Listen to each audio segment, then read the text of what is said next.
Hello viewers, आज के episode में एक बार फिर से आपका स्वागत है। तो चलिए पहला सवाल देखते हैं। भारतीय संविधान का निम्नलिखित में से कौन सा अनुच्छेद गाय के वध पर रोक लगाने से संबंधित है? ऑप्शन है ए अनुच्छेद 45, बी अनुच्छेद 46, सी अनुच्छेद 47 या फिर डी अनुच्छेद 48। तो इसका सही जवाब है ऑप्शन डी अनुच्छेद 48। चलिए अगला सवाल। भारत में राष्ट्रीय हरित अधिकरण की स्थापना की गई है 2010 में, 2011 में, 2012 में या फिर 2013 में? तो सही आंसर है ऑप्शन ए 2010। अगला सवाल। केंद्रीय मंत्रिपरिषद की संख्या लोकसभा के कुल सदस्य के 15% से अधिक नहीं होगी का प्रावधान निम्नलिखित के तहत है?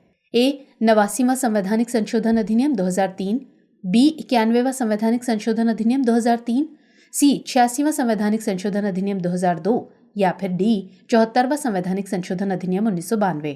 तो इसका सही जवाब है ऑप्शन बी 91वां संवैधानिक संशोधन अधिनियम 2003। चलिए आगे बढ़ते हैं। केंद्रीय सतर्कता आयोग की स्थापना निम्नलिखित की सिफारिश पर की गई थी? अशोक मेहता समिति, दिलीप सिंह भूरिया समिति, संथानम समिति या फिर जीवी के राव समिति? सही आंसर होगा ऑप्शन सी संथानम समिति। आगे बढ़ते हैं। भारतीय संविधान का निम्नलिखित में से कौन सा अनुच्छेद राष्ट्रीय अनुसूचित जनजाति आयोग से संबंधित है? ए अनुच्छेद 342, बी अनुच्छेद 340, सी अनुच्छेद 300A या फिर डी अनुच्छेद 338A? तो जवाब है ऑप्शन डी अनुच्छेद 338A। अगला प्रश्न। राष्ट्रीय बाल अधिकार संरक्षण आयोग के लिए निम्नलिखित में से कौन सा कथन सही नहीं है? ए ये मार्च 2010 में स्थापित एक वैधानिक निकाय है। बी ये महिला एवं बाल विकास मंत्रालय के अंतर्गत आता है। सी ये यौन अपराधों से बच्चों का संरक्षण अधिनियम 2012 के कार्यान्वयन की निगरानी करता है या फिर डी उपरोक्त में से कोई नहीं? तो इसका सही जवाब है ऑप्शन ए। नेक्स्ट सवाल। किसी राज्य का राज्यपाल भारतीय संविधान के निम्नलिखित में से किस अनुच्छेद के तहत अध्यादेश जारी कर सकता है? ए अनुच्छेद 213, बी अनुच्छेद 123, सी अनुच्छेद 356 या फिर डी अनुच्छेद 352?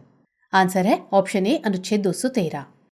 अगला सवाल देखते हैं। सरकारिया आयोग की सिफारिश निम्नलिखित में से किससे संबंधित है?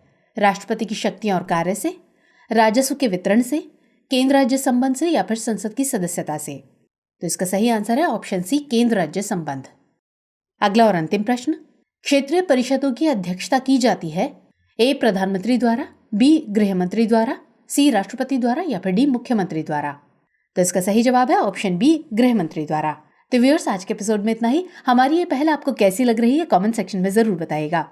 तो मुलाकात होगी अगले कार्यक्रम में। तब तक के लिए जय हिंद।